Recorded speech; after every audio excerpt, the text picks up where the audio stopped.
Well, there we go. Thursday morning, Cornishman Day again. Handsome out there, isn't it? This is just right.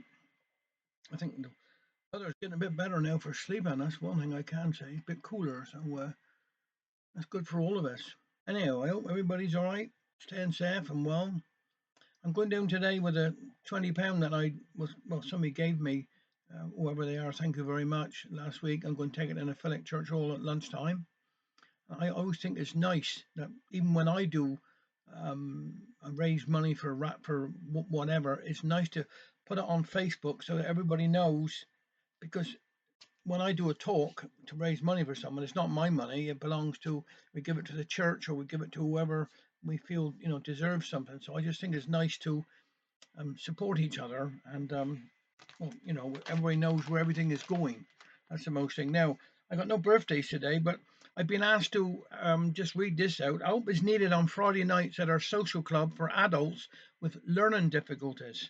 The club runs from 7 to 9 every Friday evening at the St. Perrin's Hall, Gulsithney. Activities include disco, bingo, darts, snooker, raffle, and plenty of chat. And there's a tuck shop and free tea and coffee. If interested, please come along on a Friday for a visit. That's St. Perrin's Hall, Gulsithney. See how it all works. It's a really happy, friendly club, so please do give it a try or ask Dennis.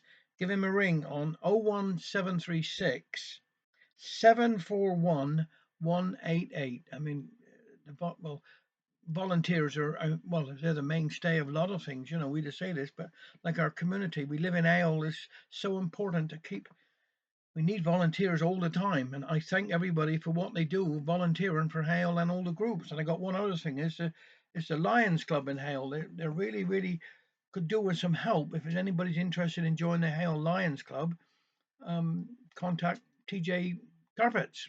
Up there, they'll know where that you can get in touch with them. So that's that bit done. But like I said, volunteers are important. That's the main thing. And right, this is about the chimney. This is Liz Harmon. Liz Harmon. Yes, I got it right. I fully let you know we are keeping. Uncle Alfred had a stomach trouble, but what does he expect when he will eat a hot, heavy cake on top of a pasty half a yard long, followed by rhubarb, tartan cream? No human stomach can take it. Perhaps he'll learn one day. As for the news down here, my hearty neighbours went out and painted flowers all around her front door, painted her dustbin to match too. The dustman never emptied it for 3 weeks, thinking it was a garden ornament. It was stinking so bad that not even the cats would go near it. So Alfred went out in the middle of the night with a drop of paraffin and set fire to 'em. That put paid to the roses round the bin. There's some wonders about nowadays, isn't there?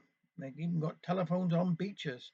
We went down Perham Beach with the children and saw this little box stuck up on a plank.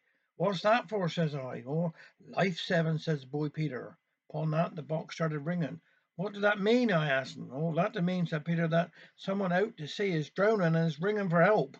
Well, I was just thinking we'd better answer it when it stopped. So now I shall never know if the man ringing up for help was life saved or no. We went to the concert at the chapel schoolroom last week. Some people make spectacles of themselves, wouldn't they? There was a bunch of women who ought to know better up on the stage dressed up in their gathered skirts and with handkerchiefs tied round their heads trying to do the dance. Village maidens, the minister called them, and said how the ladies were to be congratulated as they had done the choreography themselves. I can see what he meant by choreography, because you never saw such kurgan and geeking in your life. Village maidens, not one of them have been a maiden for 40 years or more. Grannies, every one of them. Up there showing their drawers and various veins. I reckon they're all in bed with bad backs this week. I've gone out and got myself a little job doing for an old gentleman up the street. He come up from up country, you know. You can tell he got a bit of a job understanding what I to say.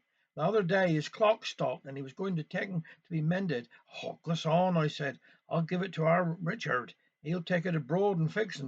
Oh no, said Mr. Smith, there's no need for all that trouble and expense. I'm sure there's someone in Cornwall who can mend it. No need of taking foreign parts. See what I mean?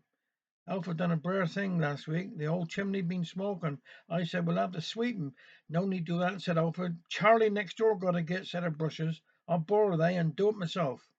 When I wasn't very cautious, because Fred isn't the world's best handyman, he took umbrage and said, "My dear woman, any fool can sweep in chimney. All we've got to do is push a brush up and keep turning to the right." I was given orders to keep out of the way, so I gave him plenty of covers for the furniture and went into the kitchen and said a prayer. I heard grunts and groans and rattling and knocking and what sounded like a roof falling in. Then I heard a very weak voice call, "Sarah Ann, can you spare a minute?"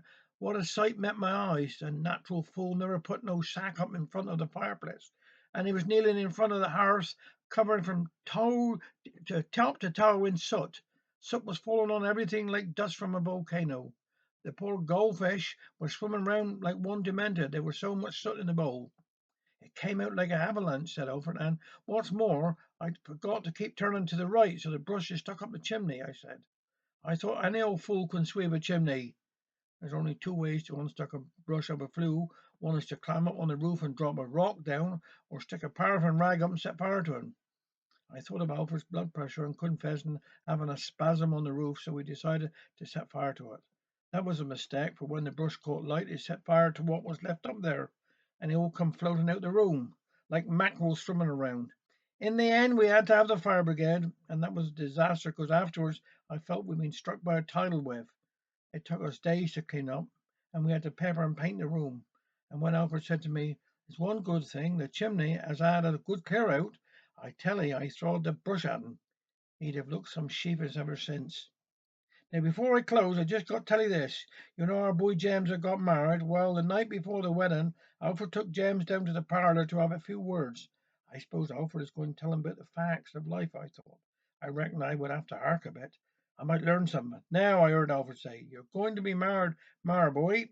Well, one thing you must always remember, the woman is the weaker vessel, and you must always give in to her." "Oh, that's very well.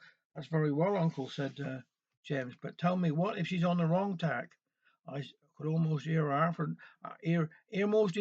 thinking. Then he said, "That don't matter, son. You must give in to her just the same. Never forget, boy, the women are always right." I thought to myself, Sarah Ann, it took us you 50 years to get Alfred to see sense. Everything to come to she that to wait long enough. So now, my loves, I better sing so long. Alfred do send his kind regards. Give the little deal child a kiss. Take care.